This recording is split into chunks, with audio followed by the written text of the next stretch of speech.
Rasizmas. Dar Aivaras Butenis, Kristijanas Jurgutavičius, Augustas Ratkevičius ir Naglis Remeika. Rasizmas tai yra įsitikinimas, kad rasė yra pagrindinis veiksnys, nuo kurio priklauso žmogaus gabumai, kad tam tikra rasė yra viršesnė arba kad su žmonėmis reikia elgtis priklausomai nuo jų kilmės ir spalvos. Kodėl jis egzistuoja? Yra daug skirtingų priežasčių, kodėl rasizmas egzistuoja, bet pagrindinės priežastys yra šitos: depresija, žema savigarba, potrauminio streso sutrikimas, pyktis, nerimas, vengimas bendrauti su kitais, žmogaus jautimas, kad yra atitrūkęs nuo kitų, narkotinių medžiagų naudojimas. Rasizmo poveikiai. Rasizmas gali padaryti žmogų jaustis blogai, nuvesti jį iki depresijos, sukurti stereotipus, kurie padaro blogą įvaizdį tai rasiai, naikinti skirtingų šalių kultūras, kelti pavojų tiems žmonėms, kurie yra diskriminuojantis, padaryti nevienodas galimybės gauti išsilavinimą, sveikatos priežiūrą, būstą ir darbą. Rasizmas praeityje.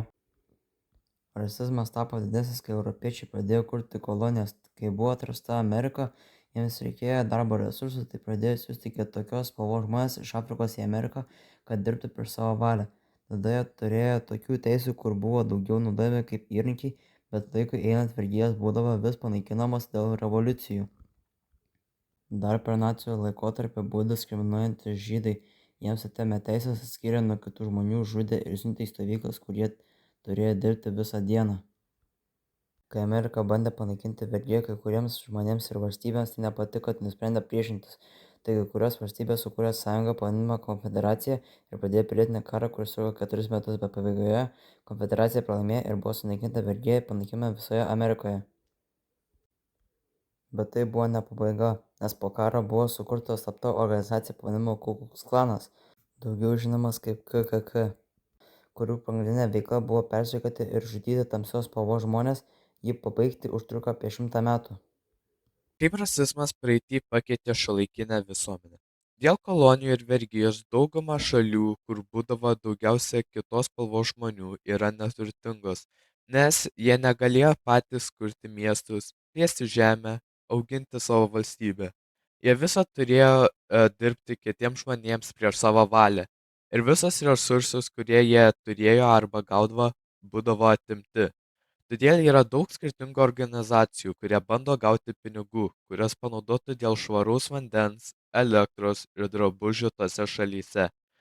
Dar dėl rasizmo praradom daug talentingų žmonių, kurie negalėjo to parodyti dėl teisų atėmimo ar jų nužudymo. Kodėl atviras rasizmas sumažėjo ir kur jį dažniausiai sutinkame? Atviras rasizmas mažėja, nes vis sėkmingiau įgyvendinamos lygybės ir tolerancijos programos. Aktyviau baudžiami nusikaltę asmenys ir dėl emigracijos žmonės dažniau susiduria su skirtingų tautų ir kultūrų žmonėmis.